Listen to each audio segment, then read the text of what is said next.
नमस्कार, मैं हूं साक्षी ममगाई। आज 3 सबसे बड़े सवालों से शुरुआत। पहला, आखिर कानून को दृष्टिगत रखते हुए न्याय के लिए किया गया कृत्य आरोपों के वृत्त में कैसे फंस गया। दूसरा, नीतिहीनता के भागीदार खुद को नियुक्तियों का हकदार बता रहे हैं, ये कितना उचित है। और तीसरा, क्या कार्यवाही की नोक पर खड़े होकर दोषारोप करना नीतिपरक है। देखिए, इन तीनों ही सवालों का नाता उस विधानसभा भर्ती प्रकरण से है जिसमें बर्खास्त कर्मचारियों की प्रतिक्रिया आरोपों का दरिया बनकर विस अध्यक्ष की मुश्किलें बढ़ा रही है। कैसे, रिपोर्ट में पूरा मामला समझिए।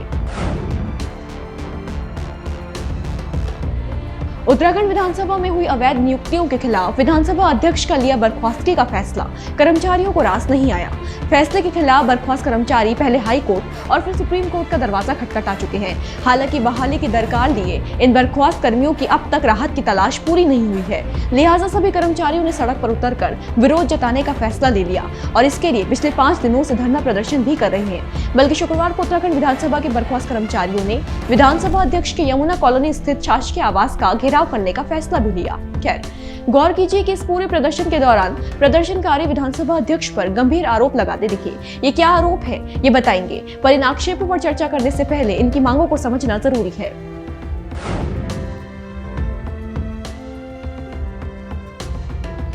आपकी जानकारी के लिए पहले तो ये बता दें कि धरने पर बैठे ये जो लोग हैं, ये वो बर्खास्त कर्मचारी हैं जो 2016 के बाद विधानसभा में लगे थे। क्योंकि अब तक सिर्फ 2016 के बाद के कर्मियों की नियुक्तियां ही रद्द की गई हैं, इसलिए कार्यवाही की आंच सिर्फ 2016 के बाद लगाए गए इन 228 कर्मचारियों पर ही आई है। उनसे पहले जो लोग इसमें लगे उन पर फिलहाल कोई कार्रवाई नहीं की गई है। इसी के मद्देनजर 228 बर्खास्त कर्मचारियों की 2 प्रमुख मांगे हैं। पहली, कर्मचारियों की मांग है कि इतने साल काम करने के बाद उन्हें अचानक से यूं हटा देना उचित नहीं था, इसलिए पहले तो उनकी बहाली की जाए। दूसरी, बर्खास्त कर्मियों का मानना है कि यदि आप बहाली नहीं करते और इसे न्याय मान रहे हैं तो फिर राज्य गठन के बाद से 2016 तक लगे तमाम कर्मचारियों को भी बर्खास्त किया जाए। तो ये 2 मांगे बर्खास्त कर्मचारी उठा रहे हैं। आप जानते हैं कि इस समय विधानसभा अध्यक्ष रितु खंडूड़ी भूषण का फैसला आरोपों के हलक के अंदर कैसे आ गया और उनका कथित न्याय कर्मियों की नजरों में अधूरा बनकर क्यों खटक रहा है।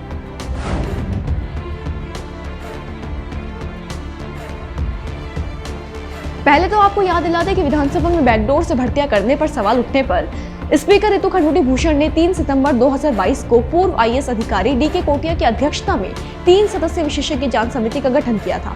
इसी जांच समिति की रिपोर्ट के आधार पर विधानसभा अध्यक्ष ने 23 सितंबर को तत्काल प्रभाव से 2016 से 2021 तक की गई कुल 228 नियुक्तियों को रद्द कर कर्मचारियों को बर्खास्त कर दिया था। हालांकि यहाँ पर यह बात उठी कि दरअसल 2001 से लेकर 2021 तक की सभी भर्तियों में अनियमितता थी, पर नियमित हो जाने के कारण तब विस अध्यक्ष ने इन भर्तियों को लेकर विधिक राय लेने की बात कहते हुए सिर्फ 2016 के बाद की नियुक्तियों को रद्द किया था। इसी को आधार बनाकर बर्खास्त कर्मी स्पीकर पर 2 गंभीर आरोप लगा रहे हैं। पहला, बर्खास्त कर्मचारियों का 2 टूक कहना है कि अध्यक्ष ने अधूरा न्याय व्यक्तिगत कारणों से किया है।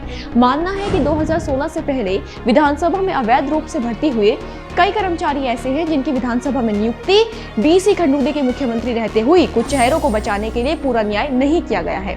दूसरा आरोप जो लगाया जा रहा है वो ये है कि ये साफ होने के बाद भी कि सारी ही भर्तियां अवैध है, विधानसभा अध्यक्ष का केवल 228 पर कार्रवाई का चाबुक चलाना भेदभाव दर्शाता है। बल्कि इसी का विरोध करने के लिए बर्खास्त कर्मचारियों ने चौथे दिन विधानसभा के बाहर आर्टिकल 14 का मास्क पहनकर धरना प्रदर्शन किया। अच्छा, ये भी जान लेते हैं कि अपने ऊपर हुई कार्रवाई को लेकर बर्खास्त कर्मचारी क्या सोचते हैं।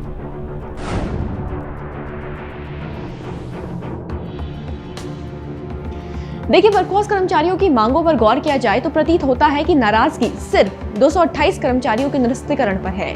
इस पर है कि सब पर कार्रवाई क्यों नहीं की गई। यहाँ पर सवाल उठता है कि अपनी नियुक्ति को ये बर्खास्त कर्मचारी किस प्रकार देखते हैं। क्या ये भर्ती जो अब रद्द कर दी गई पहले स्थान पर इनकी नजर में नीति संगत थी। ये सवाल जब धरने पर बैठे लोगों से पूछा गया तो उनका कहना था कि जिस प्रक्रिया के तहत सबकी भर्तियां हुई, हमारी भी उसी प्रक्रिया के तहत हुई, इसलिए ये गलत कैसे। यानी कि सीधा सीधा सवाल उस प्रक्रिया पर उठाए गए जो कहीं से भी नैतिक नहीं थी किंतु प्रयोग की गई। खैर, देखना अब यह है कि सबके बीच विधानसभा अध्यक्ष रितु खंडूड़ी की प्रतिक्रिया क्या होगी। एक प्रश्न ये भी है कि स्पीकर तो भर्तियों को रद्द करना सत्य की ओर बढ़े कदम के तौर पर देखती है, लेकिन इस पक्ष के लिए उन पर ही गंभीर आरोप लगा दिए जाना कितना सही है। इस बड़े सवाल के साथ आज विदा लेते हैं, फिर हाजिर होंगे। बने रहे देवभूमि इनसाइडर के साथ। आज ही डाउनलोड करें देवभूमि इनसाइडर ऐप।